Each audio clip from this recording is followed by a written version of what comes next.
Hello, and welcome to Wait, Wait, Don't Tell Me, the game show where, actually, no, this is When the Hell Did I Buy This for OccasionalWeatherHat.com. Today we are going to take a look at Far Cry 2. You might have guessed from the title screen we're on right now. And I'm looking at Far Cry 2 because I was watching Blood Diamonds, the Leonardo DiCaprio movie, which is about a civil war ravaged African country. The main character is a mercenary slash gun runner, and it's about blood diamonds and a lot of stuff that's pretty similar to what's going on in this game. It is the sequel to Far Cry 1. You might again have guessed that from the 2 in the title, but there's really not much in common. To Well, there's nothing in common. It's a new character, new story, new place. It takes place in Africa, and yeah, there's no connection. They just wanted to reuse the Far Cry name, which is good because Far Cry 1 had its own problems. Um, I have my map up here just to get a feel for where I'm going, and well, first off, it's an incredibly good-looking game. Uh, the vegetation, the wait, hold on, zebra, uh, the animations. It's an incredibly good-looking game. It was well known at the time for oh, car. I was wondering who left the car there, and then I remembered I did before I loaded this. When it came out, it was known for its really incredible fire effects that I'm going to be showing here. You can see it starts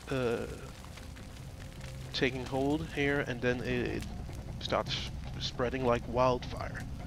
It spreads with the wind. It's spreading towards me, to be precise.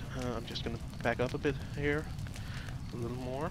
But you can see it spreads dynamically, and this comes in useful when you're taking on outposts, when you're doing missions. If you start fire the right place with the wind blowing the right way, you can end up taking out like huge swaths of opponents. This one went out rather quickly, but you can see the damage done.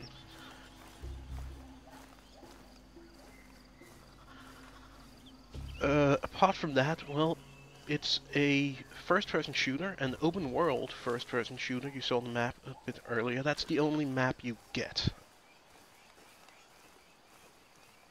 You can see here that you have this small map, and I'm gonna go look for the outpost up to my left here. That's the big map. That's the small map. There's no pausing when you check the map. You walk around with it like this.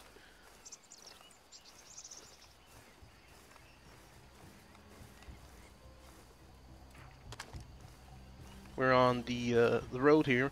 Roads generally not a good idea in Far Cry 2. Everyone you meet outside of a few safe zones wants to kill you, and everyone you meet is probably going to be traveling on the road. So stay off the road if you can. The use of vegetation to hide in is key. You might have noticed there are some animals running around there.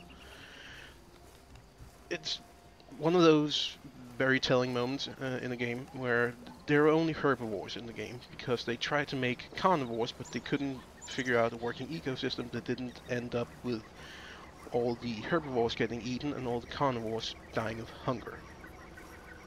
That's somewhat emblematic of the game. You end up with these hard-coded problems that you just can't mod your way around. There we see a car. That's a good reason to stay off the road, because whoever's in there is going to be looking to kill you. You might have noticed the small blinking light. That is a diamond detector. a handy-dandy diamond detector. Diamonds are this game's currency. Diamonds are what you use to buy weapons, it's what you use to buy upgrades, and you can find diamonds in the wild. Not like you have to mine them, you find briefcases with diamonds in them. Well, I say diamonds, as you'll see. A diamond. But you usually get payment for missions, doing missions for different people in diamonds as well. And yeah, that's the going currency. As they tell you in the beginning, paper money in this country is worthless. So it's a diamond economy. Well, something went wrong here. And there's an abandoned car. Abandoned cars usually means guards nearby, so I'm gonna be a little careful here. Crouching is a very useful tactic. Getting down in vegetation, as I said, helps conceal you. It doesn't always work. Sometimes the guards have rather incredible eyesight, but it's always better to be concealed than not. And it's even better to be behind cover, but you take what you can get. Oh, there's some guys there. Or a guy. Hold on, hold on. I think I'm gonna try using the fire. See if I can't get something. Oh, hey. Oops. Overthrew. There we go. No. What's going on? I don't know. Maybe we should check it out. Hold up, Moses.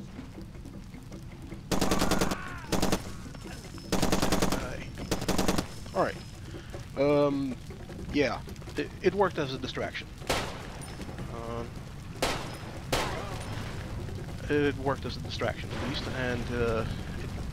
and huh.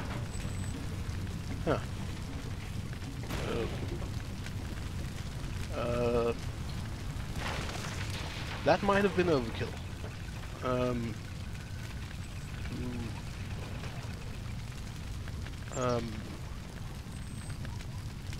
No, still burning. Oh, yeah. Fire, destructive. Okay, there are more guys over here. There's a lot of guys over here. Probably switch to, well, grenade out. Probably switch to the sniper rifle take out. Wait, I think they're close. Yep.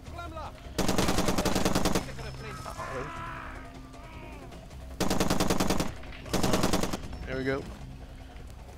And was that the last of them? Anyone else want some? Hey! Oh, hey. Alright.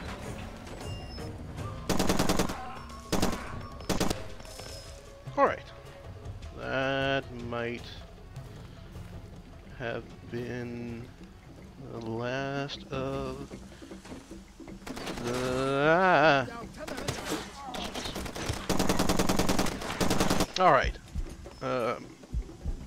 Health. Oh god.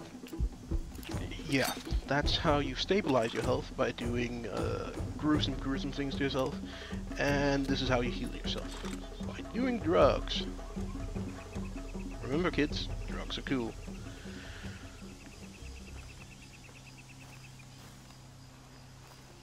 Yeah, wow, that fire really did a number in this place. Alright, I think that might have been the last of them, but I thought so twice now, so I don't know. The story, while I'm looking around for other people to kill, the story of Far Cry 2 is that you are a mercenary being dropped into this unnamed African country, or maybe I just didn't pay attention. Oh, weapons. Hold on. No, alright. You can pick up new weapons from drops, but they're usually in crappy condition, and in this game, condition of weapons really matter, because you don't want to be in a firefight and then have your gun jam. That'd be bad. Where was I? Oh, you're dropped in this African country to deal with a gun runner called the Jackal. The Jackal has been delivering guns to both the rebels and the army. And you're there for about 4 seconds, and then you catch malaria. And the rest of the game is basically a PSA about the dangers of malaria, because you spend your entire time trying to get more malaria pills. Hold on. You can hear the little ping sound that happens when you're close to one of the briefcases with diamond. There we go. Get more diamonds. So anyway, you have to kill the Jackal, and you get dropped in the middle of this civil war, and basically have to figure out how to get near the Jackal by taking missions from various factions, some for malaria pills, because this is malaria the game, and some just to make money, or diamonds. Alright, let's see, where do I want to go? I'm trying to get to Mike's Bar, which is the small martini sign there, so I am going to show off some of the vehicles. You can see there are a lot of cars around. Again, the roads are not the safest place to be, so cars are good for moving around quickly, but bad for staying alive. In this case, I am going to use the boat you see up there, because there are fewer enemies on the river, and yeah, it's not ideal, but it's usually better. All right.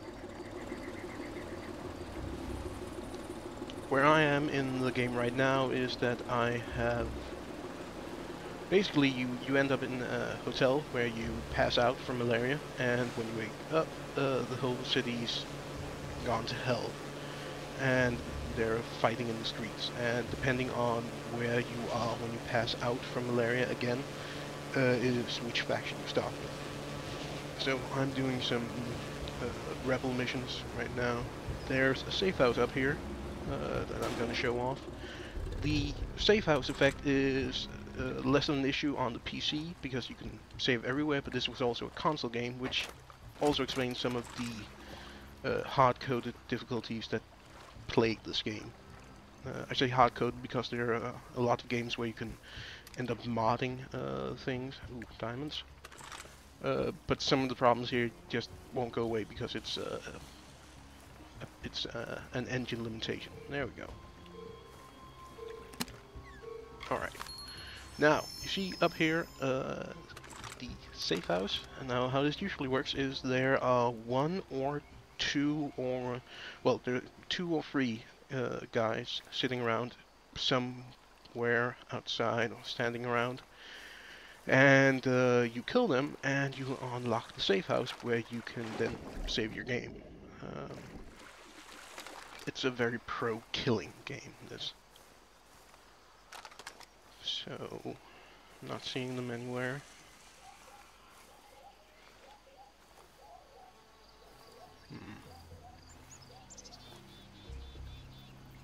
Sneaky, sneaky.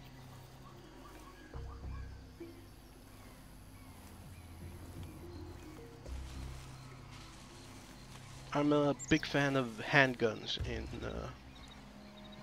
first-person shooters. This is the first handgun you can buy, so that might be a reason why, but it's a bit... Alright, they're probably around here? No. They're probably around here? No. Maybe I unlocked this already. Yeah. Alright. As I said, I'm a fan of handguns, but yeah, this just feels a bit pop shootery. This is the safe house where you can go to bed. You can. Oh, I recently upgraded my safe house, and apparently this got left behind for me. I've never seen that before. Huh. It's some sort of assault rifle. Try this out. There we go. Huh. Looks exactly the same as the one I had before. Yep, they're definitely different. Can't really check stats on guns, or at least I haven't found it yet. But here is where you go to sleep and save your game. You can set the timer. We're gonna set it in for noon here, and you go to sleep and you get this nice little well, you didn't see much of it, but this little time-lapse effect, and then you can save your game.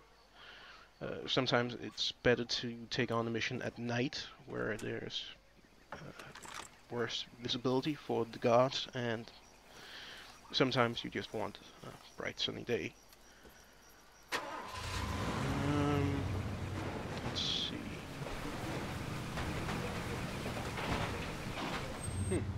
Sounds like someone shooting at me. Oh, jeez. Alright, yeah, someone's shooting at me.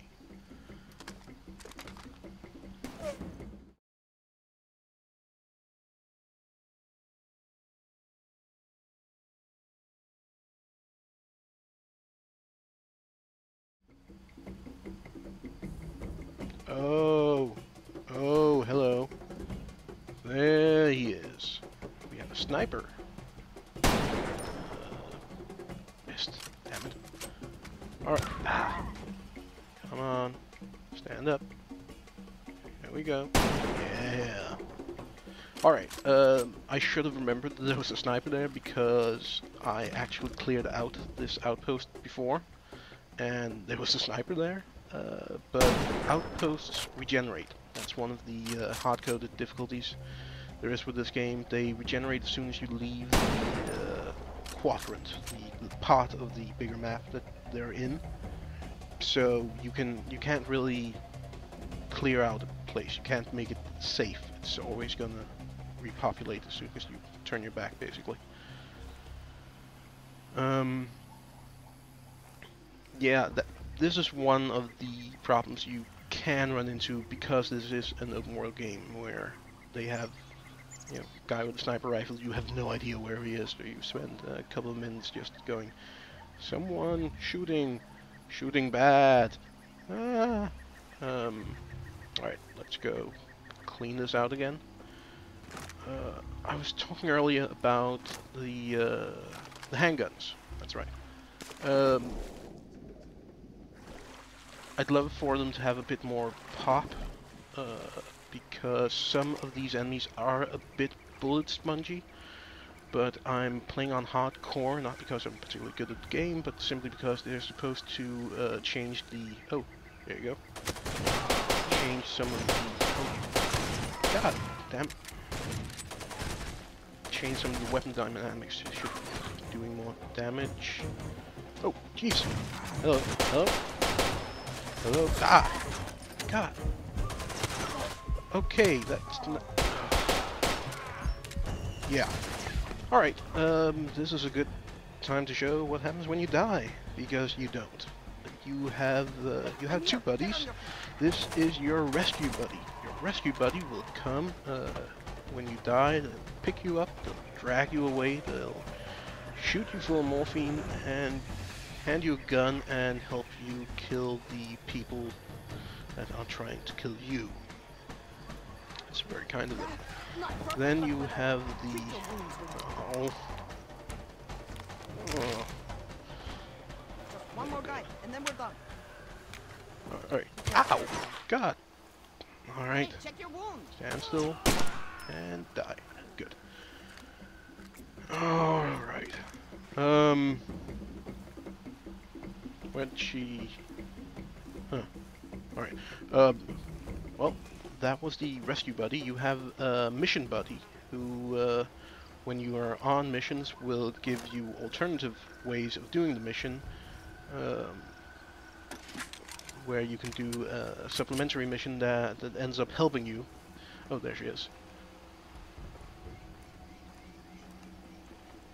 And yeah, that usually helps. Not always, but usually. And now that my rescue buddy has rescued me, I need to go to a safe house to meet her again before she can rescue me again. So if I go down again before I get to a safe house, I'm actually dead. So it's a sort of a rechargeable get out of jail free card. And I think that might be all there is to say about Far Cry 2. It is a beautiful, beautiful looking game that has some flaws that can make it less fun to play. But if you can find it cheap and with a Steam sale, there's a chance you can. I would definitely take a chance on this. So for Occasional Wears a Hat, this has been When the Hell Did I Buy This? Goodbye.